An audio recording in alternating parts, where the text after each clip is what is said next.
All right, welcome to Beauty and Violence. We are going over the UFC Fight Night, Cyril Gane versus Tai Tuivasa. Starting with the prelims. All right, so the first fight, who do you have? Solfos So, versus Magomedov. all right. Listen, just off of the last name Magomedov alone, like I chose this guy to win. Um, now, as far as like looking at the backgrounds of the fighters, I still think Magomedov outmatches um Solfos with the wrestling just in general. And as Yeah, you know, that's the best base to have in MMA, and that statement is still true today. And I'm just not that impressed with Stolfus anyway. yeah, man. Same here. I also have Magomedov. Stolfos he's a decent striker. You know, he's durable. It's one of his biggest assets is that he's very durable. Has a lot of pressure, but I don't feel like stylistically, I feel like the matchup for him is terrible.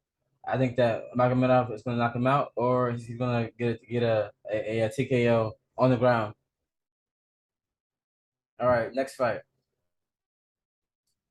Faraz Okay, versus Michelle Figlock. Who do you got? okay. Faraz, he's a decent talent. He's a decent prospect.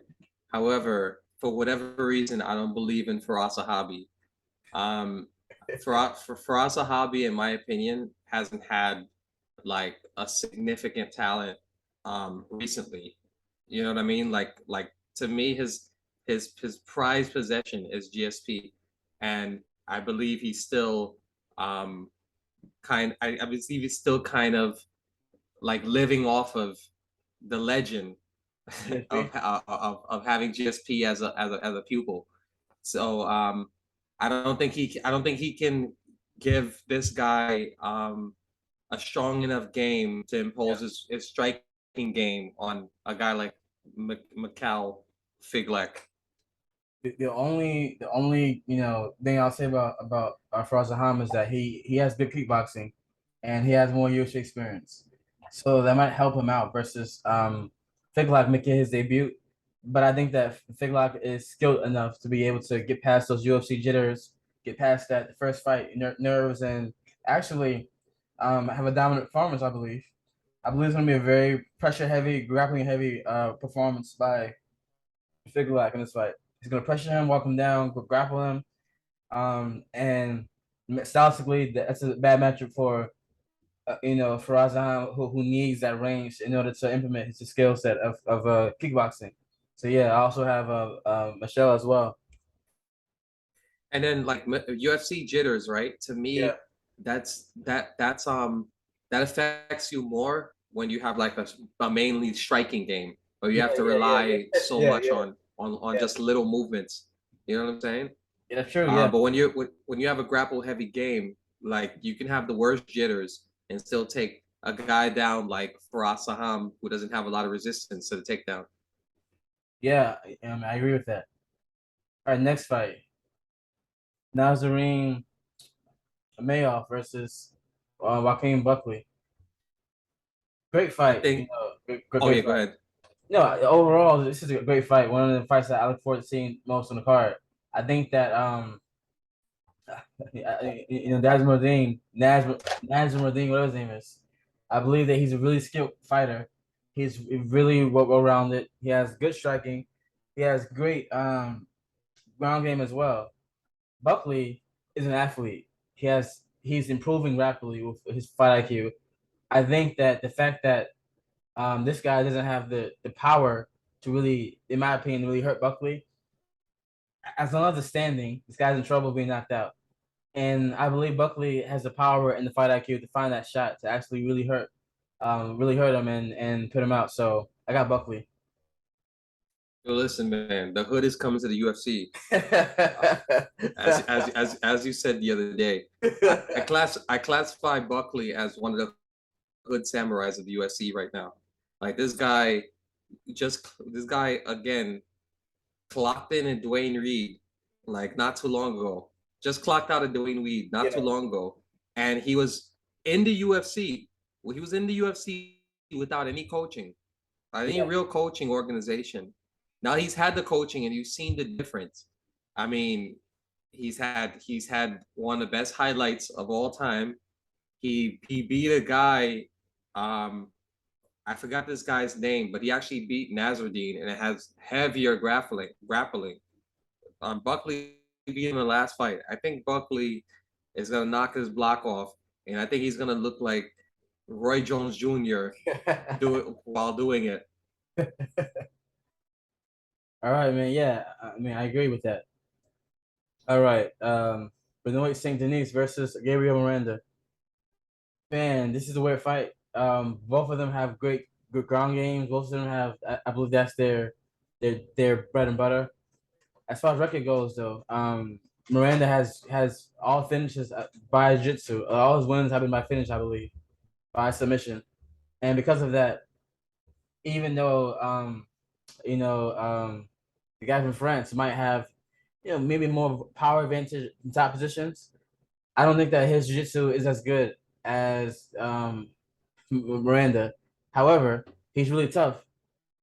I'm gonna gamble on this one because I don't have a clear read on how it's gonna go. Considering Miranda's making his debut in the UFC, I'm gonna gamble and say Miranda pulls it off and submits Saint Denis. How about you? Who you got? As far as Miranda, like you said, he has all finishes. Also, if you look at the matchup, it's a guy who's really good off his back. It's kind of a dream for them to have a guy who has more, I guess, top pressure kind of style. That Yeah, being said, a certain level of top pressure can destroy that kind of guard. But are we talking about Khabib Nurmagomedov or Islam yeah, Makhachev? yeah. Like Right. I wouldn't go that far. Yes, I wouldn't go that far. So, and another thing, I have a theory about Brazilians that even when they call them jiu-jitsu fighters from Rio de Janeiro or Sao Paulo, like these people still strike well.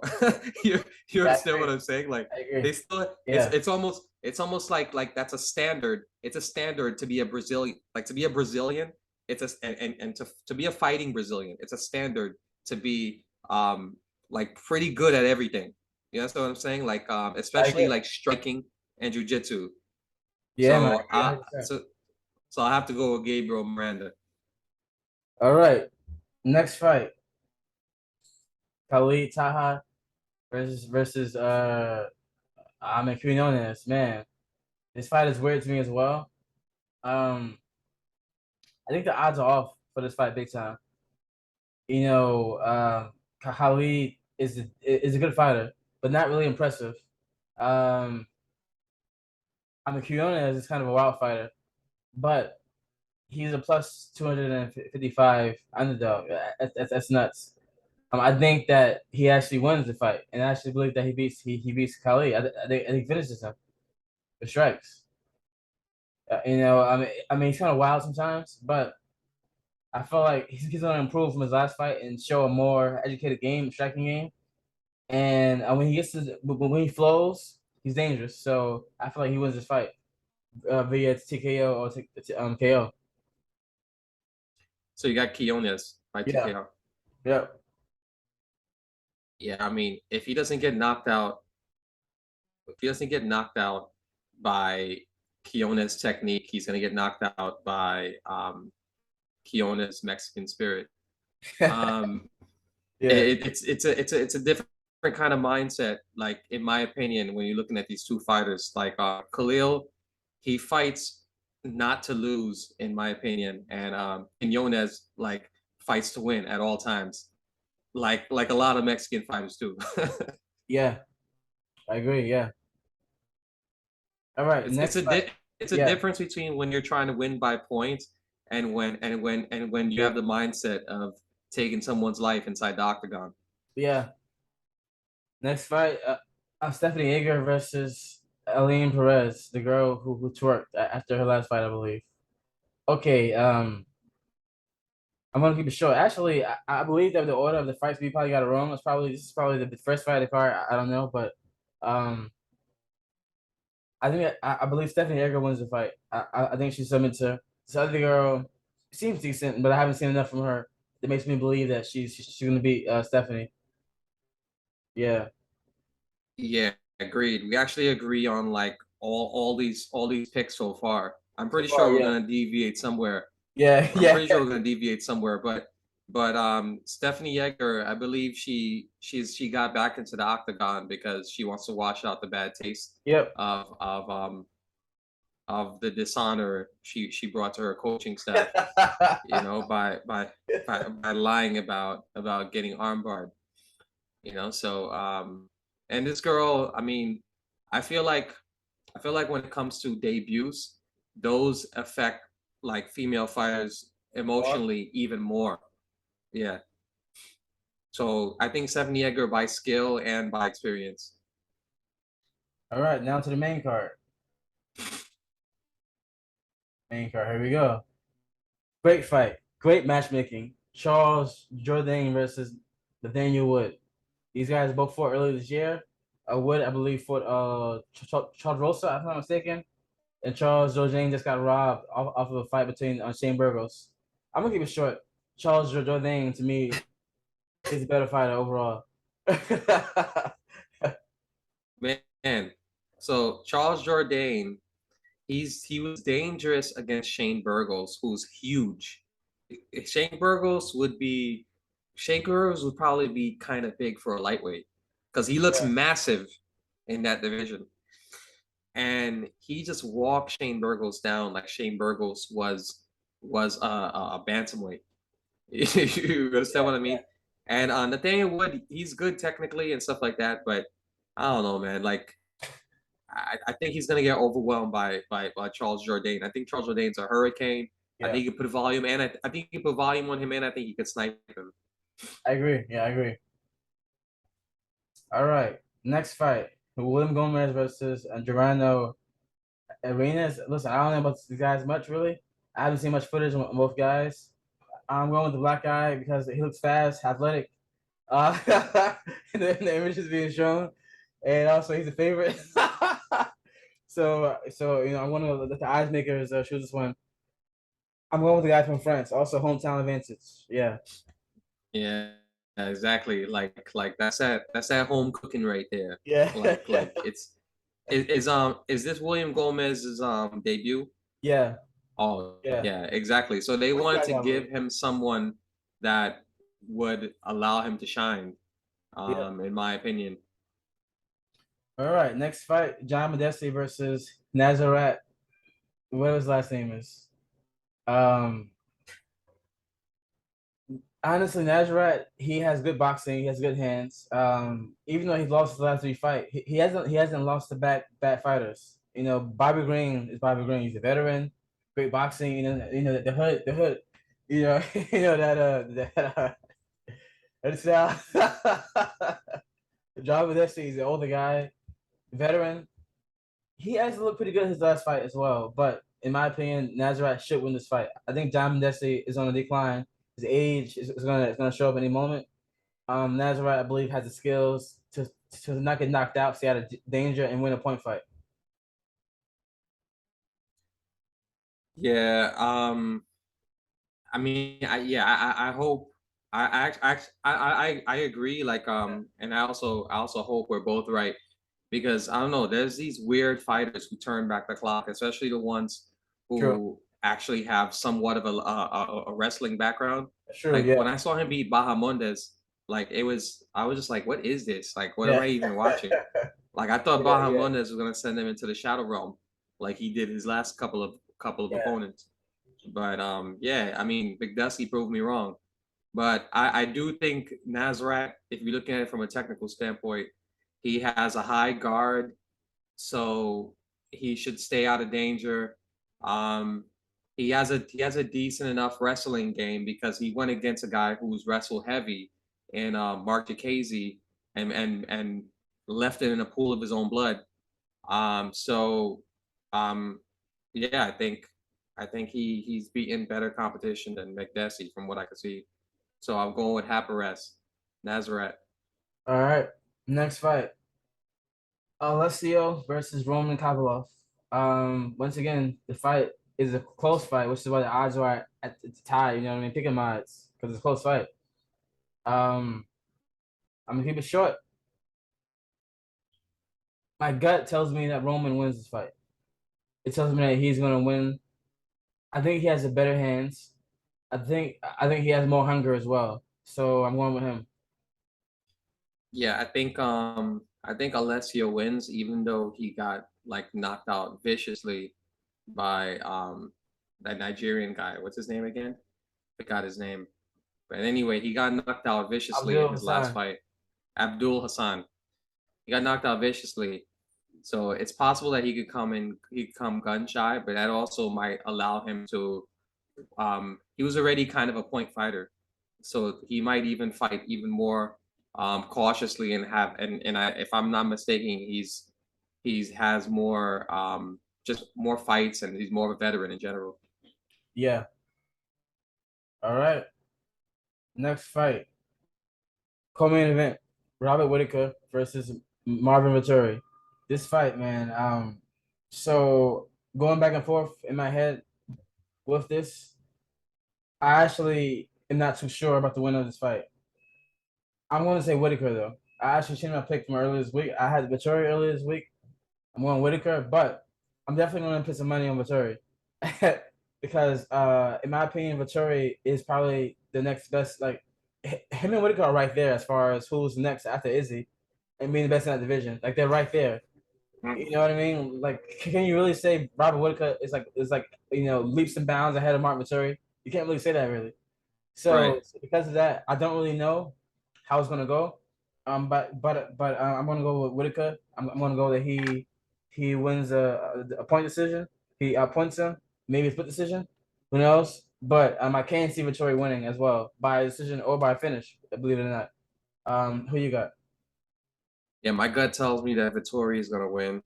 Um, because of the fact that he's such a workhorse. He's never been champion. So I Yeah, think he might have a different level. I think he might have a different level of hunger from Whittaker. Whittaker's already talking about ending his career at true. light Yeah, heavyweight. So that tells me that he's already kind of looking ahead. And Vittori's the type of person that you don't want to look past. Um, ask Jack Hermanson when he faced him. Like he was yeah, almost out of there in the first round. yeah, So I think it's not that I don't think he's better than Robert Whittaker in any way, like skill wise. I just think he can. I just think he's just going to be coming forward for 3 rounds, and he's so hard to finish, and he's more durable than Robert Whittaker. So I think he might actually have a chance to land something on Robert Whittaker within those 3 rounds. yeah. Very possible. Very possible. Now, Robert Whittaker's Robert Whittaker's chin's been tested yeah, yeah. like so many times, like viciously. Hell, I mean, even if it's Izzy the first time. I, I'm not sure. I'm not sure Izzy rocked Martin Vittori in either fight really like that. You know what I mean? But he did not only rock Whittaker, he finished him. So yeah, it's a good point. Robert Last fight, Whittaker has yeah, Robert Whittaker has been knocked down a lot. like 4 times in his last like 3 fights, All right, and last one of fight. them was a knockout. Yeah, we're gonna say. All right, now on the main event, Cyril Gane versus Tai Tuivasa. To me, like the matchup to me is weird. I mean, I don't know why they put this together. I feel like should have given Tai Tuivasa kind of a better fight for a style. But but to me, it's like a fight for Sorgan to actually shine. Like stylistically, Sorgan is the best moving heavyweight. He moves the best at every heavyweight, the best footwork, probably most speed. Even though Curtis Blades and Tom Aspinall are also up there too, but Sorgan's style, man, he's just a different type of fighter. Tai Tuivasa needs to knock him out. He has to catch him, but it's gonna be hard to catch Sorgan. The footwork, the combinations, is gonna break you down. Leg kicks, body kicks, jabs. It's gonna make you miss a lot. So yeah, Sirgan to me, Sirgan by TKO. I'm gonna say Sirgan by first round TKO actually. Man, I think Sirgan is gonna smoke Tai Tuivasa, and it's gonna look as smooth as the French language. Like it's gonna it's it's gonna be so neat. It's gonna be a very neat performance, and I think he's gonna finish Tai Tuivasa. Now, Tai Tuivasa said something very interesting. It was a very simple quote. He said, they asked him, with Sirgan being the best moving heavayWeight you've gone against, and his elusiveness and all this kind of stuff, how do you expect to get him out of there? He said, go in there and punch him in the face. But he kept it simple. Yeah. He kept it simple, right? So that's the one thing that makes me say, okay, at least he has the mindset for this type of fight. Like, he's not looking at it like a mountain that he has to climb. He's looking at it as he's just looking at it as a fight, like any other fight. Yeah. So that gives him a chance. Yeah, I agree. All right, guys, that wraps it up for this week's predictions. Next week we're gonna do the Nate Diaz Hamza, I believe. Oh man, that one's gonna be insane card. The main card especially. Until next time, peace out.